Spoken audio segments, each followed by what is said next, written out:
On the 2nd of May 1887, a building in Walthamstow opened its doors for the very first time, forever changing the cultural landscape of North East London. The Victoria Hall was the brainchild of the Jamaican-born stockbroker, philanthropist and Hoe Street resident John Reed, who was also a noted musician, composer and conductor. Dissatisfied with the quality of local music venues, he resolved to create a concert hall worthy of his own musical talent, where his compositions could be heard in suitably grand surroundings, while providing a home for his Walthamstow Musical Society. His partner in the scheme was the local builder and property developer John Cropley, a resident of Black Horse Road and a construction site manager for the City of London Corporation. Together they planned a venue of exceptional quality, far surpassing anything this corner of London had ever seen before.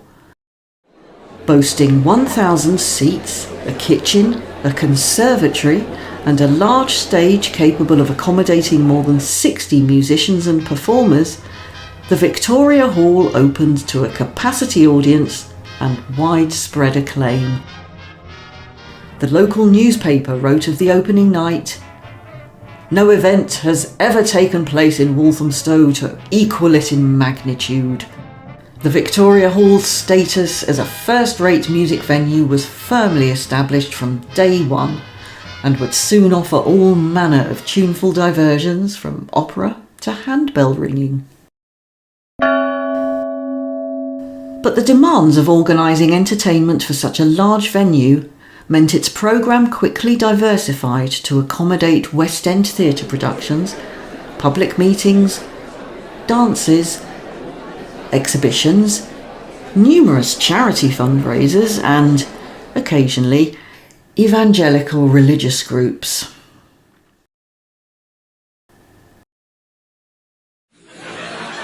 Within its first few weeks, the Victoria Hall began hosting regular comedy revues, and by Christmas the first pantomime was staged, beginning a tradition which would soon become a highlight of Walthamstow's festive calendar.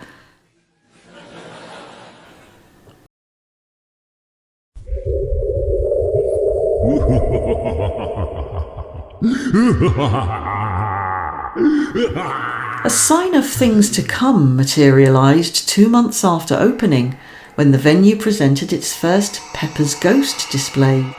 This Victorian moving image sensation was based around an optical illusion which conjured up apparently animated figures using strategically placed mirrors and light projection.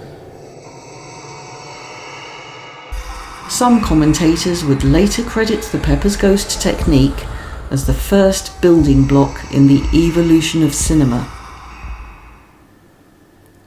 In 1891, the first magic lantern display took place as part of a children's party, but in June 1896, a far more significant development occurred, a development which would have a seismic impact on the venue's future. And this development was due to an entirely unexpected quirk of fate, one which originated not in Walthamstow, but a highly prestigious venue at the heart of London's West End. The St James's Hall was a landmark classical music venue in Piccadilly, designed in the style of the Alhambra Palace in Spain. Renowned for hosting numerous concerts organised by the Royal Philharmonic Society and many significant cultural events, including readings by Charles Dickens, by the late 19th century it resolved to broaden its appeal by staging more populist entertainment designed to attract a less exclusive audience and a greater number of ticket sales.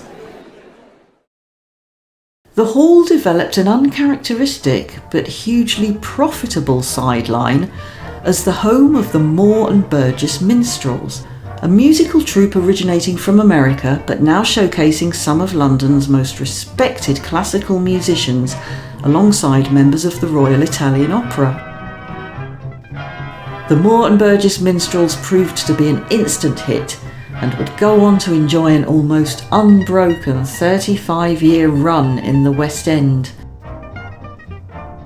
Despite their success, the group would always be viewed with some disdain by London's theatrical establishment, and their position at such a respectable venue never felt entirely secure.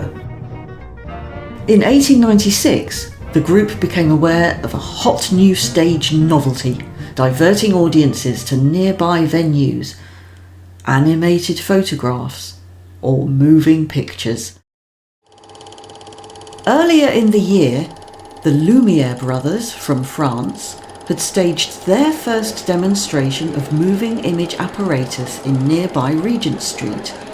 And in March, the inventor Burt Akers had opened the country's first dedicated film venue at Piccadilly Mansions, a stone's throw from St James's Hall.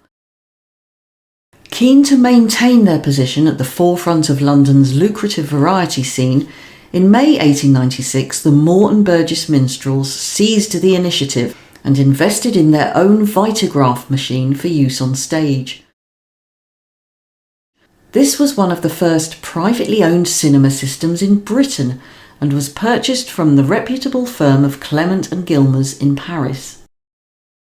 Their purchase was a fine example of forward thinking, but their timing was perhaps less perceptive, as the St James's Hall almost immediately announced a temporary closure in order to undertake an extensive refurbishment.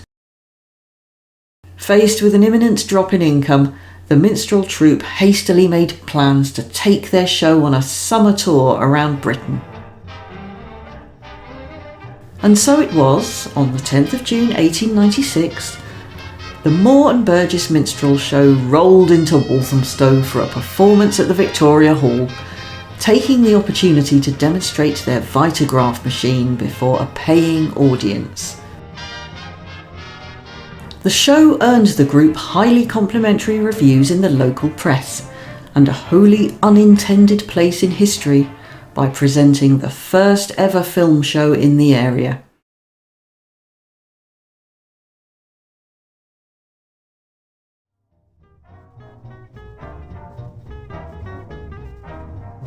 Over the next few years, cinema screenings would slowly become a regular feature at the Victoria Hall, increasing in popularity as the medium developed, until, in 1907, the building reinvented itself as the area's first full-time cinema, playing host to the latest Hollywood imports and a steady stream of homegrown British productions. This change of programming proved to be immensely popular, and by 1921 the venue was completely remodelled to cope with the ongoing development of motion picture technology and the ever-increasing demand for tickets. Reopening as the Victoria Picture Palace, the venue's future as a flagship site for cinema seemed guaranteed. Ironically, it was this very success which sealed its fate. By the end of the decade, the status of the Victoria Picture Palace as Walthamstow's pre-eminent movie destination brought it to the attention of the Bernstein brothers, who were then in the early stages of planning their own entertainment business, a cinema chain which was destined to become one of the most successful and highly regarded of the 20th century. The Granada Walthamstow, and with it the Granada cinema empire, was about to be born.